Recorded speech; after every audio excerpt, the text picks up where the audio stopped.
శరీరానికి సర్వీసింగ్ అంటే ఏంటి సార్? చాలా మంది ఇప్పుడు కొత్తగా వెళ్ళి అమాంతం వెళ్ళి 2-3 రోజులు ఏదో కేరళ వర్క్ షాప్ లో వెళ్ళి అన్ని రాయించుకుని పూయించుకుని గంజి తాగేసి 2 పూటలు మళ్ళీ బ్యాక్ టు స్క్వేర్ వన్. లేకపోతే కొంతమంది వెళ్ళి ఇంకేదో చేస్తారు, అలా రకరకాలు ఇంటర్మీడియట్ ఫాస్టింగ్ అంటారు, ఓమాడ్ 1 మీల్ a day అంటారు. సో వీటన్నిటిలో ఉత్తమం ఏది అని చెప్పడం సాధ్యమా? సర్వీసింగ్ కి రకరకాల మార్గాలు ఎంచుకోవచ్చు. సర్వీసింగ్ అంటే నేను ఇందాక చెప్పింది డీటాక్స్ అవ్వాలి, బాడీ డీటాక్స్ అవ్వాలి, డెఫిషియన్సీ ఏదైతే ఉందో దాన్ని బ్యాలెన్స్ చేయాలి.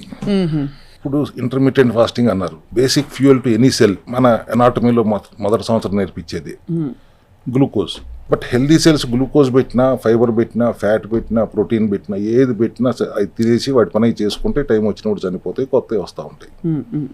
బట్ మాల్ ఫంక్షనింగ్ సెల్స్కి 90% ఫ్యూయల్ గ్లూకోజే. మీరు గ్లూకోజ్ పెట్టారంటే పిచ్చికొక మాదిరి మొత్తం అదే లాగేసుకుంటుంది, హెల్దీ సెల్స్కి అందనివ్వదు, అది బలంగా తయారయ్యి ఇంకా చెడగొడతాం. సో 2 రకాల చెడు చేస్తుంది అన్హెల్దీ సెల్స్ అన్నవి. ఎస్, ఓకే, ఆ తీవ్రతను పెరుగుతుంది. సో ఇప్పుడు మన విధానంలో గ్లూకోజ్ ఆహారంలో ఉండకుండా చూస్తే వాటి ఇమ్యూనిటీ పడిపోతే అప్పుడు మీరు అన్నట్టు కాఫ్ టు క్యాన్సర్ ఎటువంటి అనారోగ్యమైన కణం తప్పు చేయటమే. కాబట్టి ఆ కణానికి అందాల్సిన ఇంధనం అందనివ్వకుండా ఆపటం ఎలా అనేది సెల్ హెల్త్ విధానం.